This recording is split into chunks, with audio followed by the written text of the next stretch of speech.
नमस्कार साथियों, आप सभी का स्वागत है आपके अपने YouTube चैनल डियर लर्नर्स पर।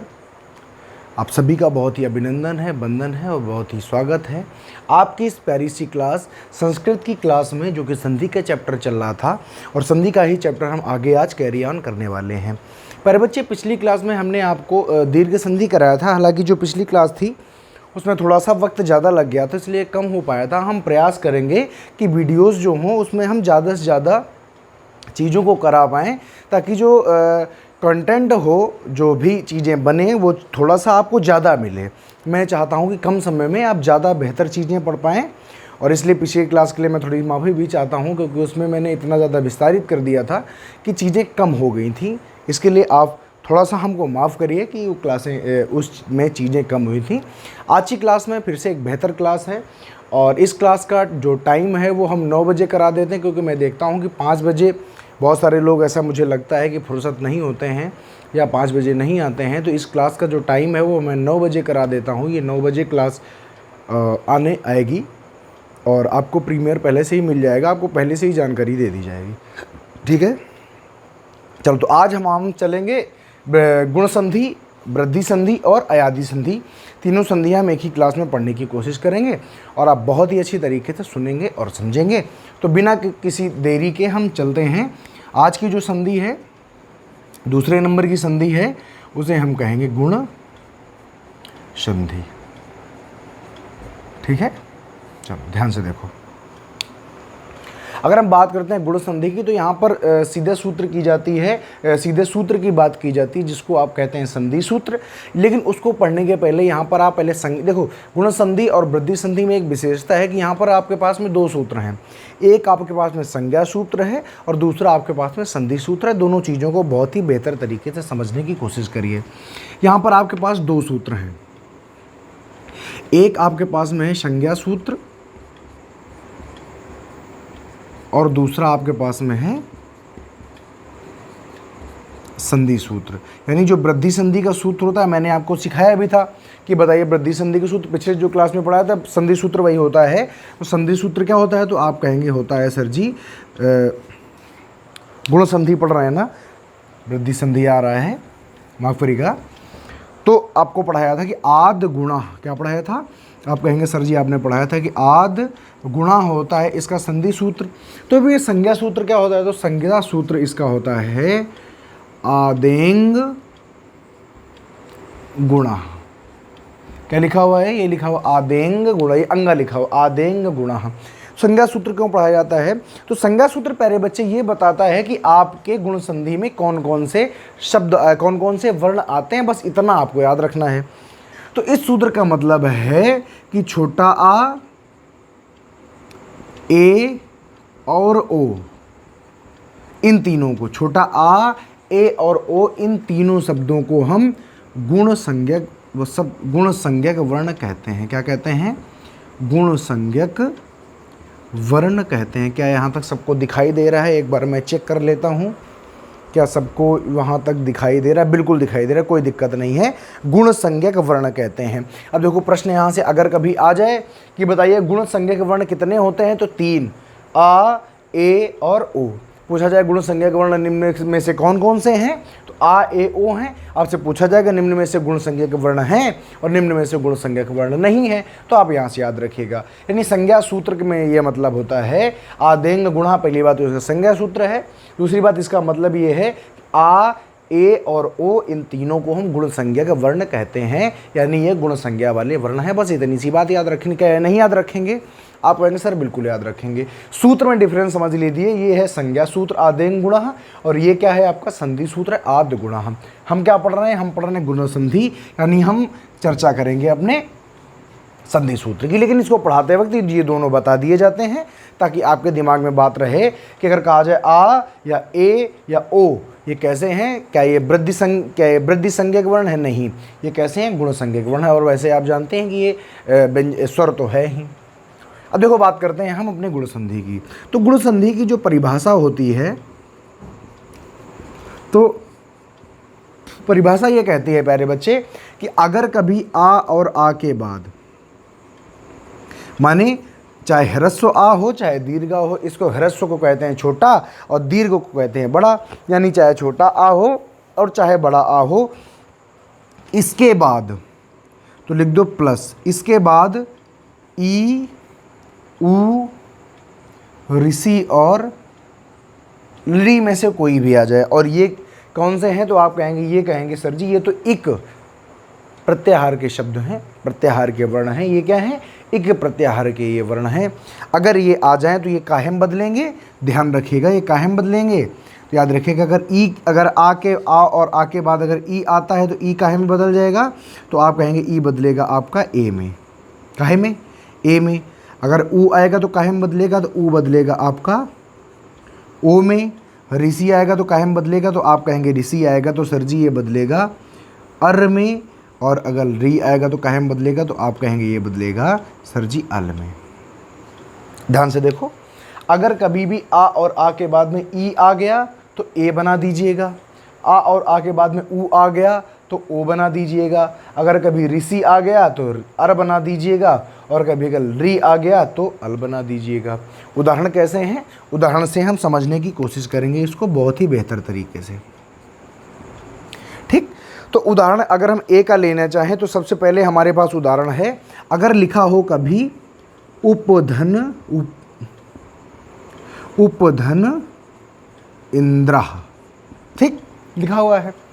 आपने देखा प्यारे बच्चे कि यहाँ पर क्या है, तो आप कहेंगे यहाँ पर उप में क्या है, छोटा आ, तो इसके क्योंकि स्वर संधि पढ़ रहे हैं तो हम स्वर को ही निकालेंगे, और प्रथम शब्द के आखिरी वर्ण में जो स्वर होगा उसको निकाल लिया, छोटा आ। तो ये बताओ क्या बचा, तो आप कहेंगे ये आधा बचा, उप आ निकाल लिया। यहाँ पर क्या है, तो यहाँ पर है ई।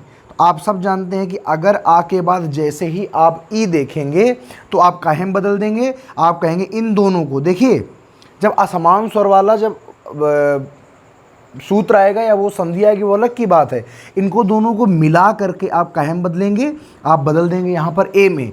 आगे क्या बचा, तो आगे बचा द्राह। हमारे पास में उप है, इस जगह हमने आ के बाद जैसे ही ई को देखा तो दोनों मिल करके ए बन गए।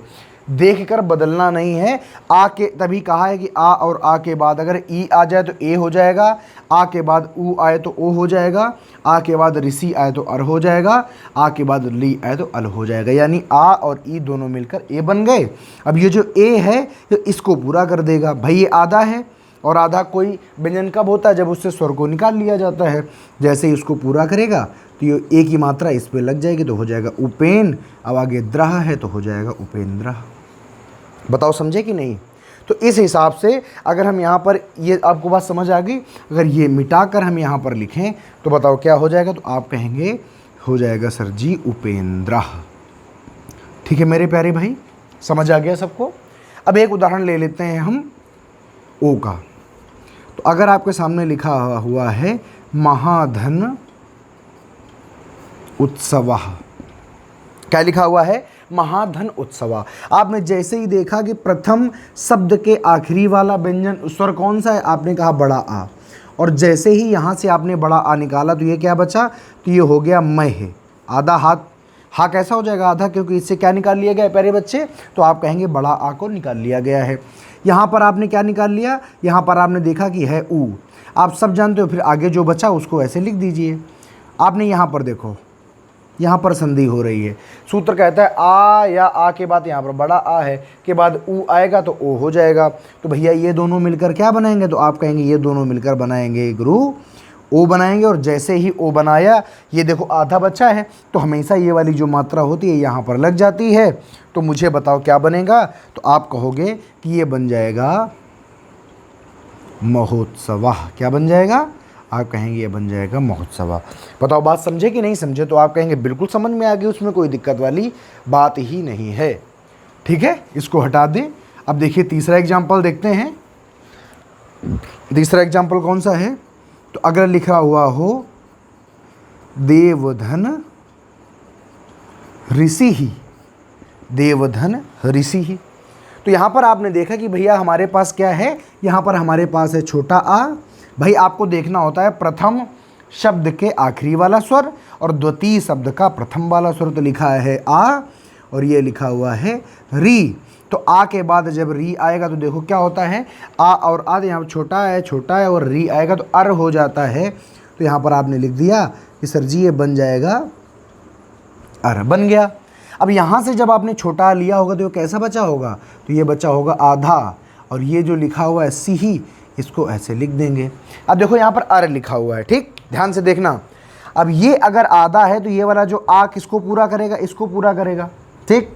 जब ये इसको पूरा करेगा तो ये आधा रा बचेगा, इसको पूरा करने की ज़रूरत है नहीं, तो इसलिए काहे में आ जाएगा, उड़ंती रा में। तो इसने इसको पूरा किया तो हो गया देव, और आगे लिख दिया गया सी ही, और ये जो आधा रा बचा है उड़ंती रा में चला गया। तो अर ऐसे, अर क्यों किया जाता है, अर ही क्यों लिखा जाता है, क्योंकि जब इससे हम स्वर को निकालेंगे तो ये बचेगा आधा।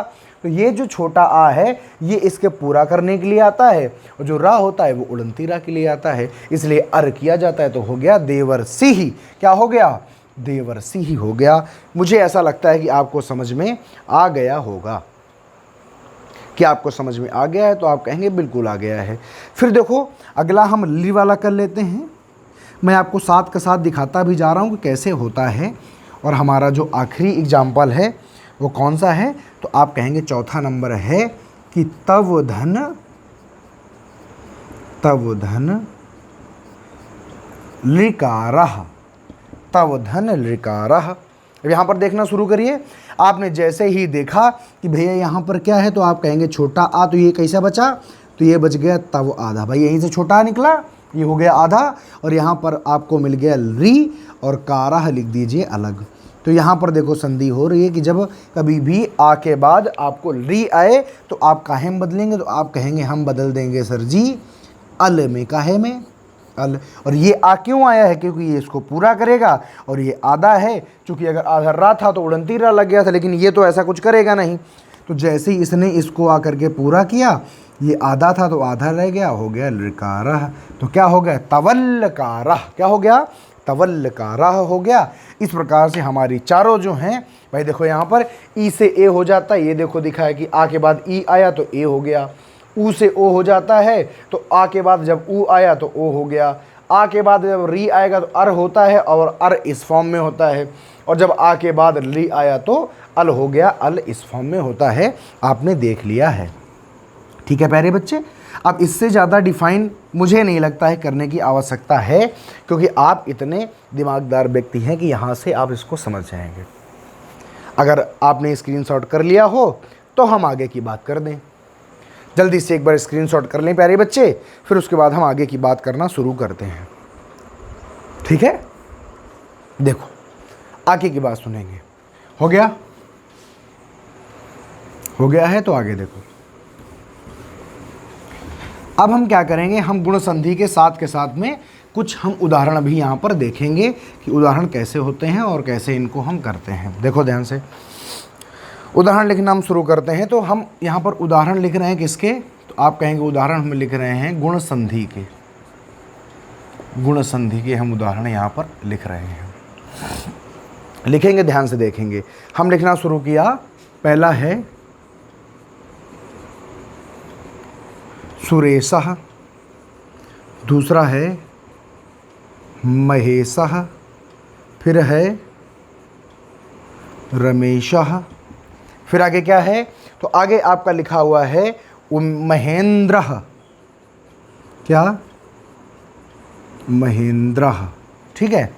अगला देखो, अगर हम आगे लिखने की कोशिश करेंगे तो हम क्या लिखेंगे, हम लिखेंगे पहले भैया महर्षि।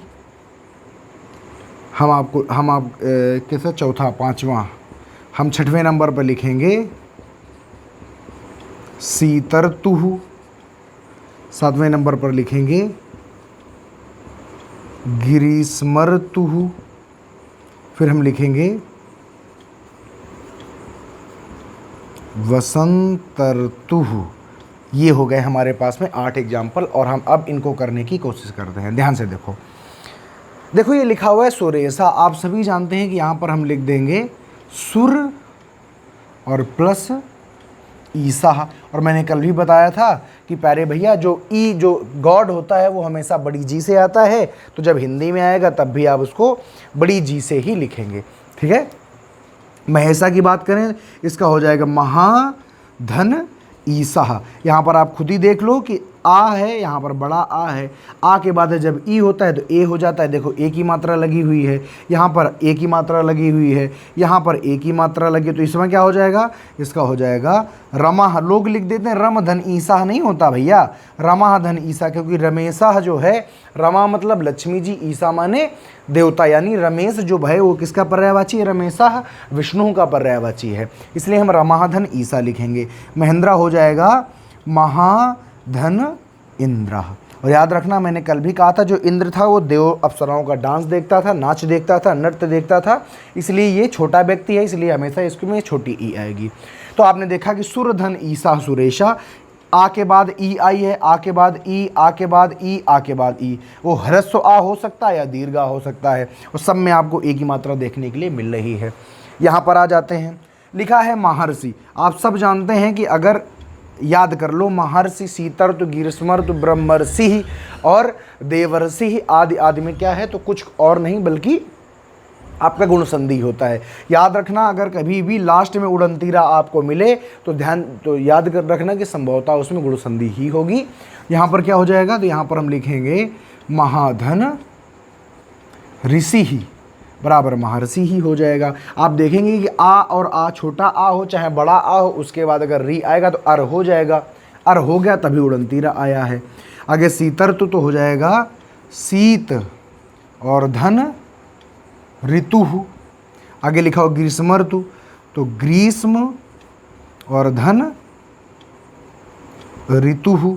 आगे है बसंतर्तु तो बसंत और धन ऋतु, ये सही हो जाएगा। तो फटाफट आप इसको एक बार स्क्रीनशॉट कर लेंगे तो आगे की बात हमें करने में आसानी होगी। जैसे अगर हम और नवा नंबर ले लें, हम लिख लेते हैं गंगोर्मी। क्या लिख लेते हैं, गंगोर्मी। हम लिख लेते हैं समुद्रोर्मी, समुद्रोर्मी हम लिख लेते हैं। और हम क्या ले लेते हैं आगे, हम लिख लेते हैं सूर्योदय, या ऐसे यहाँ पर लिखते हैं 11 नंबर, यहाँ पर नहीं, शायद नहीं दिख रहा होगा, 11 नंबर लिख लेते हैं सूर्योदय। और फिर उसके बाद में 12 नंबर में हम एक शब्द और लिख लेते हैं जिसको आप कहते हैं हितोपदेशः, हितोपदेशः। और ये समस्त जो एग्जाम्पल है परीक्षाओं में आने, कई बच्चे कई बार कमेंट करते हैं कि ये परीक्षा में आया ही नहीं है। मुझे तो कभी कभी यही नहीं समझ में आता है कि आपने कितनी परीक्षाएं दी हैं या आपने एक भी परीक्षा, आपके अंदर अकल नाम की चीज़ नहीं है। अरे भैया यही एग्जाम्पल है, आप कभी भी कोई भी प्रैक्टिस से उठा के देख लीजिएगा, यही हूबहू एग्जाम्पल आपको देखने के लिए मिल जाएंगे। ज़्यादा एग्जाम्पल क्यों कराए जाते हैं, ताकि आपको समझ में ज़्यादा आए।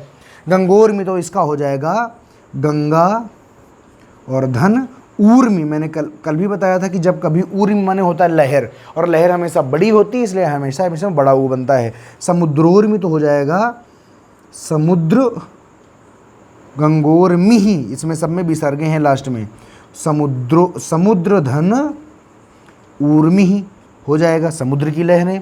सूर्योदय तो हो जाएगा सूर्य धन उदय बराबर सूर्योदय।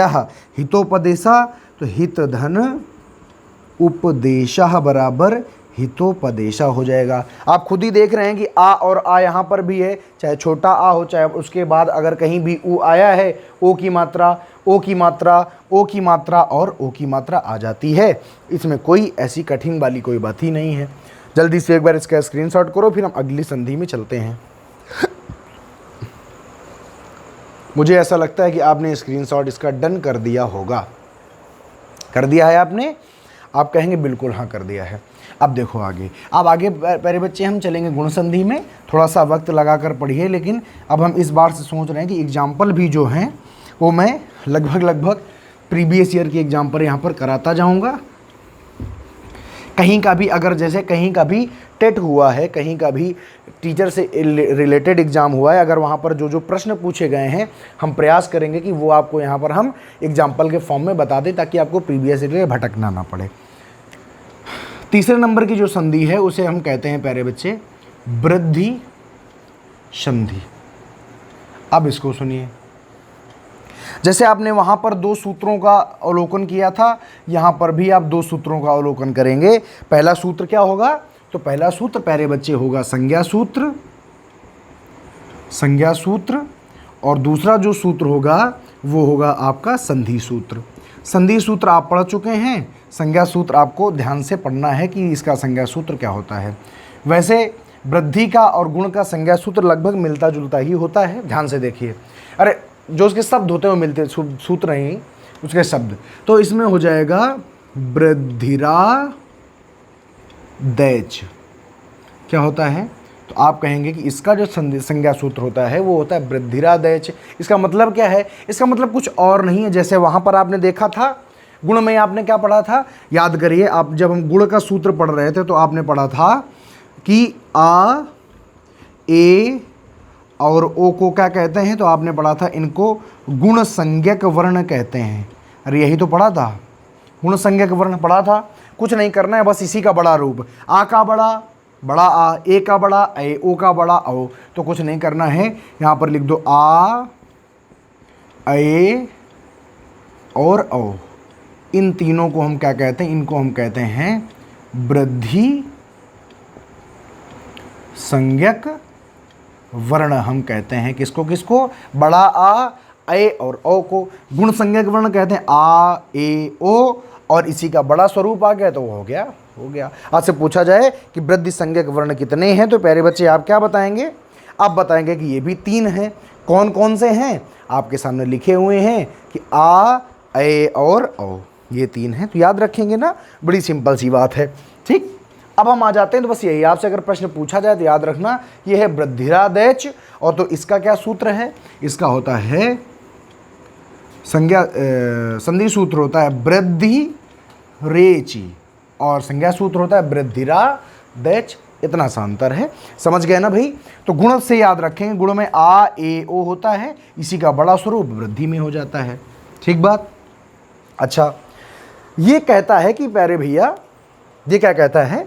इसका नियम कहता है कि अगर कभी भी आपको, देखो आ और आ के बाद में हमने समान वर्ण रख लिए, हमने आ और अबा के बाद में ई, ऊ, ऋषि और ली रख ली। अब क्या करना है? अब ये करना है। देखो इसका नियम क्या कहता है? इसका नियम कहता है भैया बड़ा सरल सा है कि अगर इसमें भी कहता है कि चाहे ह्रस्व आ आए और चाहे दीर्घ आ आए, ह्रस्व आ आए चाहे दीर्घ आ आए, अगर इसके बाद में आपको क्या मिलता है? ए, लाइन से लिखेंगे ए, ओ, ए और औ, अगर आ जाएं तो ह्रस्व या दीर्घ आ और आ के बाद में ए, ओ, ए, ओ आ जाएं तो काहे में बदल दोगे? देखो ध्यान से सुनना। अगर आ के बाद ए आए तब इसको बदल दो ए में, आ के बाद ओ आए तो इसको बदल दो औ में, आ के बाद ए आए तब भी इसको बदलना है ए में, और आ के बाद अगर औ आए तब भी इसको बदलना है औ में। बताओ कौन सी समस्या वाली बात है? मतलब मूल तो ये है ना, ए आए या ए आए, ए में ही बदलेगा। तो शॉर्ट में आगे लिखते हैं, क्या लिखते हैं? आगे हम लिखते हैं कि चाहे ए आए और चाहे आपका ए आए, लेकिन हमेशा बदलेगा काहे में? तो आप कहेंगे सर जी बदल के हमेशा, यहाँ पर लिख देते हैं बदलेगा। काहे में बदलेगा? तो ए में बदलेगा। या आप दूसरी भाषा में कह सकते हैं कि ओ आए या औ आए, बदलेगा काहे में?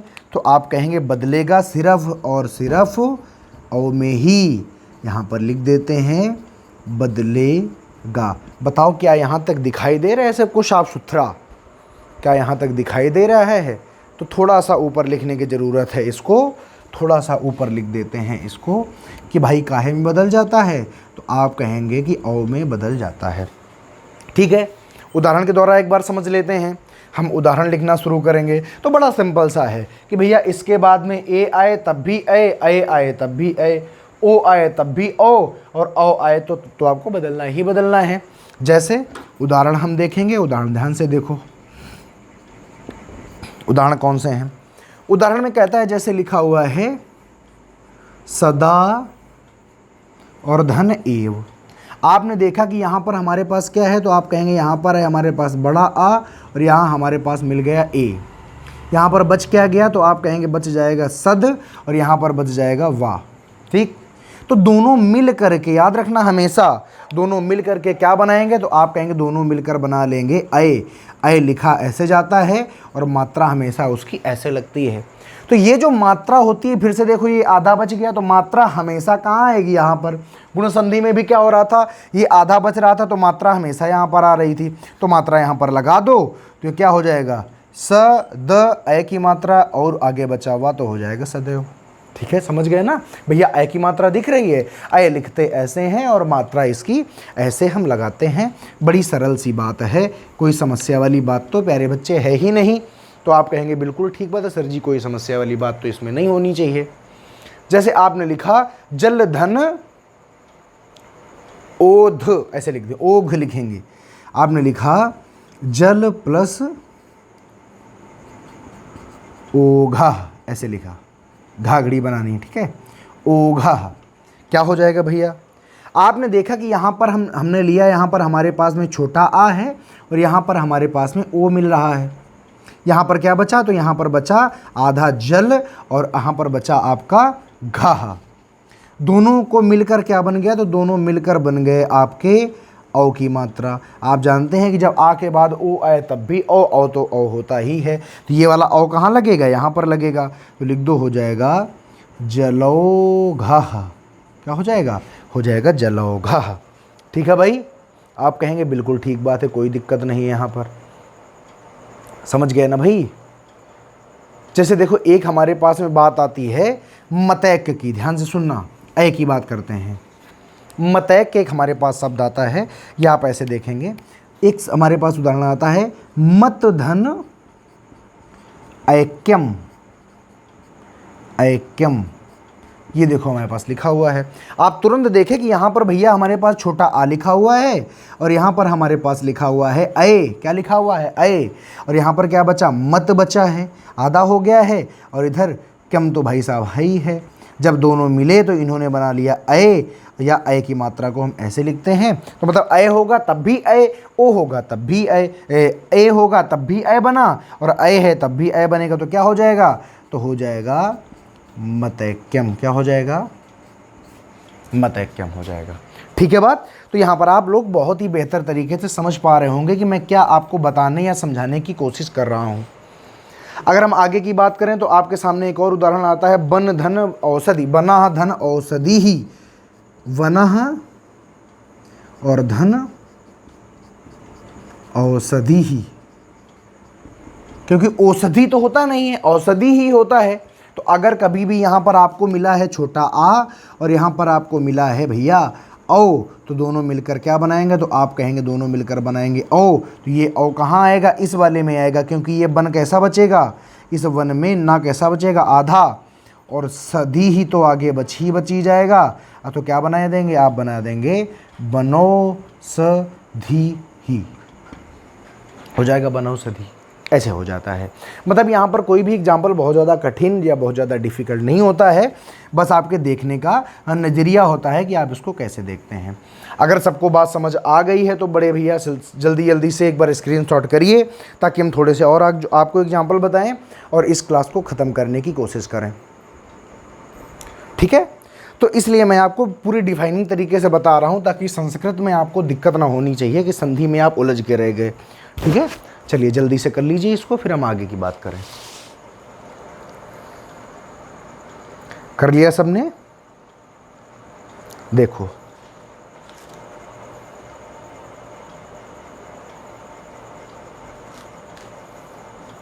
चलो हटा देते हैं इसको प्यारे बच्चे। अब हम वृद्धि संधि के कुछ एग्जाम्पल करेंगे और आज की क्लास को यहीं पर हम समाप्त कर देंगे, और अगली क्लास में हम अयादि और यण के बारे में पढ़ेंगे। ठीक है, चलो देखो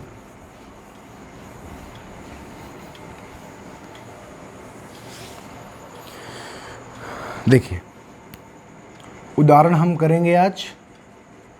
तो किसके उदाहरण करने जा रहे हैं हम, वृद्धि संधि के उदाहरण हम करने जा रहे हैं। उदाहरण नंबर 1, जैसे कि आप सभी जानते हैं कि सदैव जो है वो संस्कृत में भी सदैव है और यहाँ पर भी सदैव ही होता है, इसको आप बदल नहीं सकते हैं। ऐसे ही अगर यहाँ पर हम कहें तथा और धन एव, अगला हम कह दें एक धन एक, या हम शब्द लिखना शुरू कर दें, हम लिख दें सदैव हो गया, तथैव हो गया, हम यहाँ पर आगे लिख दें जलौक। हम क्या लिख दें? हम लिख दें जलौकः। हम आगे अगर यहाँ पर लिखना शुरू कर दें, क्या लिख दें भैया? तो अगर हम लिख दें हम लिख दें देवैश्वर्यम, हम लिख दें देवैश्वर्यम। अब आप कैसे करते हैं ये आपका विषय है। तो ऐश्वर्य होता है, ऐश्वर्य नहीं होता है। मैं आपको बता देता हूँ, यहाँ के आप जब करेंगे, आप करेंगे देवोधन, ऐश्वर्य नहीं, ऐश्वर्य क्या होता है? तो ये याद रखना कि ऐश्वर्यम होता है। ऐश्वर्य का मतलब होता है देव का ऐश्वर्य, माने कि वो कैसे जीते हैं, ऐश्वर्य होता है। ठीक है, ऐश्वर्य नहीं होता है, तो गलत ना करना। और हो जाता है धनैषणा। 5वें नंबर में आप लिख सकते हैं भैया धनैषणा। ठीक है, क्या लिख सकते हैं? धनैषणा लिख सकते हैं। बाकी आपके सामने होता है बनौषध, तो आप कर ही चुके हैं। आपके सामने हो जाएगा आपका महौषधि। क्या हो जाएगा? बनौषधि आपने कर ही लिया है, तो आप 6 नंबर में करेंगे महौषधि ही। आगे आप करेंगे 7वें नंबर पर करेंगे गंगोतगम, गंगोदगम, गंगा धन तो आप करेंगे अपने हिसाब से। आप जैसे कि आगे आप करेंगे कौन सा? आप करेंगे महोजह। क्या? महोजा। आदि आदि संधि विच्छेद आप करेंगे और कुछ हम करके दिखाते हैं। जैसे कि अगर बात करें तथैव की, आ के बाद जब ए आएगा तब भी अगर कहीं भी आपको ए दिखाई पड़े या ए दिखाई पड़े, आपको कुछ नहीं करना है, केवल और केवल आपको ए की मात्रा लगा देनी, तो ये हो जाएगा आपका तथैव। ठीक, यहाँ पर आ के बाद ए है तो ए हो जाएगा, तो आ और ए मिलकर ही तो ए बनाएंगे, यानी ये चीज़ गायब होती रहती है, ये चीज़ गायब हो जाएगी, तो हो जाएगा भैया एक एक हो जाएगा। ठीक, जलौका में हो जाएगा जल धन ओका हो जाएगा। ठीक, देवैश्वर्यम को करेंगे तो हो जाएगा देव और धन ऐश्वर्यम। क्या हो जाएगा? देव धन ऐश्वर्यम। धनैषणा में हो जाएगा धन धन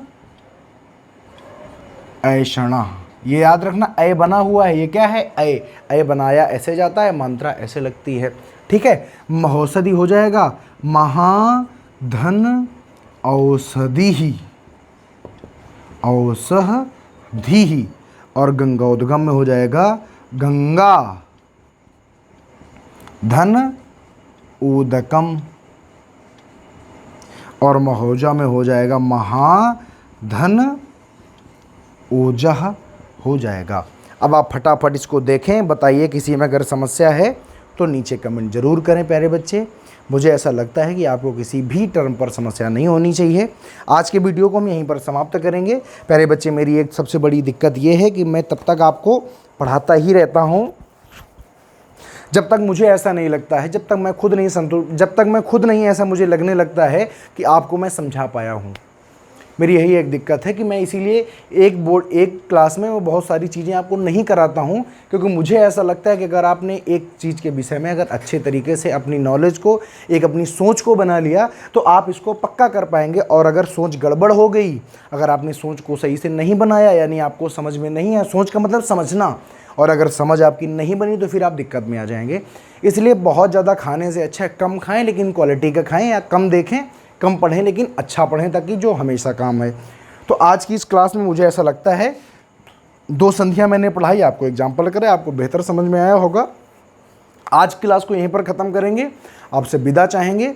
बस एक छोटी सी गुजारिश है कि अगर वीडियो पसंद आया हो तो लाइक शेयर सब्सक्राइब जरूर करें भैया, शेयर जरूर किया करें। और साथ के साथ आप अपना फीडबैक ज़रूर दें, आपको क्या अच्छा लगा, क्या बुरा लगा, क्या आप इम्प्रूवमेंट चाहती हैं, ये हमको ज़रूर बताएं। तब तक के लिए हम आपसे विदा चाहेंगे। नमस्कार, जय हिंद।